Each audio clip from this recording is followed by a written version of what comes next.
Hello everyone, আরেকটা নতুন video নিয়ে আসলাম। সানডে ছিল এই দিন, গতকাল। তো আমি আর বেটু মিলে দুজনে বেরিয়ে পড়লাম একটু পুজোর শপিং করতে। ওর জন্য আমি কিছু নিইনি। তো এবারে দুজনে মিলে মেদিনীপুরে গিয়েছিলাম। তো খুব খুশি যে যাচ্ছে বলে। আজকে কাজবাজও একটু কম ছিল। ওর বাবাও গিয়েছিল ঘুরতে শিমলিপালে। তো আমি ভাবলাম ঠিক আছে, তাহলে চল আমি আর তুই মিলে একটু ঘুরেই আসি। তো যাই হোক, এই সেই করে আমাকে আবার রাস্তায় ভিডিও বানিয়ে দিচ্ছে, বলছে মা দাঁড়াও আমি একটা তোমার ভিডিও করে দিই।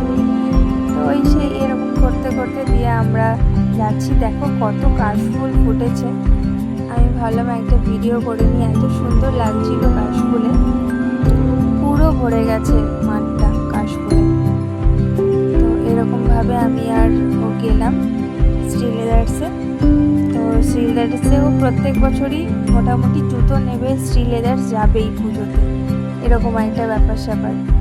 তো আমরা শ্রীলেদার্স গেছিলাম, প্রচুর ভিড় ছিল, সানডে ছিল তো তো সেই জন্য হচ্ছে প্রচুর ভিড় ছিল।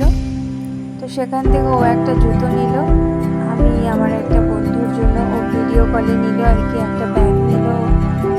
তো এরকমভাবে আমরা শপিং করে এরকমভাবে একটা ভিডিও প্রত্যেকবার করবে যে মা আমি নামছি ব্যাগটা নিয়ে, তুমি একটা ভিডিও করে দাও। তো যাই হোক, ওখানে ম্যাক্স আছে, মেদিনীপুরে ম্যাক্সের সামনে এই যে চাউমিন এগরোলের দোকানটা, এখানে একটা এগরোল পাওয়া যায় 1.5 ফুটিয়া এগরোল। এগরোলের সাইজটা দেখো, পুরো একটা হাতের সমান। হ্যাঁ, মানে চিকেন ভরপুর থাকবে, দারুণ খেতে। আর হয়ে গেল আমাদের কমপ্লিট। এইভাবে আমরা টোটো করে বাড়ি ফিরে চলে আসলাম।